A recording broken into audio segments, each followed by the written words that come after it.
درسي رابردوو باسی ڕێکوپێکی و بەکارهێنانی وشەی قورئانیەکانمان کرد کە بە عەرەبی پیانۆترێت تەناسوق ئەو سازاندن و گونجاندنەی کە لە نێوانی وشەکانە هەیە باسی ڕێژەی ئەو وشانەم کرد کە بەکارهێنراون لە قورئانە ئەوانەی کە ڕەجی سێینیان هەیەوە الجذر الثلاثي کە لە 140 وشە عەرەبیەکان لە قورئانە بەکار هاتووە کە ئەوش نیسبەتێکی زۆر گەورەیە هەروەها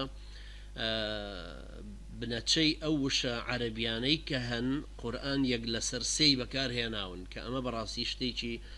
زۆر معجزەیەکی گەورەیە و بەکارهێنانێکی زۆر سەرسوڕهێنەرە هەروەها باسی ئەو وشانەم کرد کە نزیکن لە یەکترەوە یان وەکو یەکوان ئەو تەوازونەی لە نێوانیاندایە بەکارهێنانێکی پارسەنگ لە نێوانیانە هەروکو چۆن وتمان بۆ نمونە صالحات و سەیئاتێکی 167 جار تکرار بوونەتەوە یان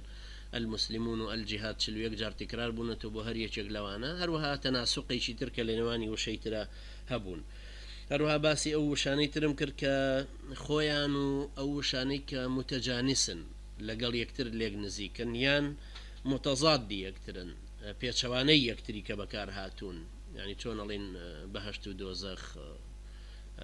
ڕەش و سپی حق و باطل توحید و شرک ئیمان و کوفر ئیسلام و جاهلیەت و هەروە ئەو وشانەی ترم باس کرد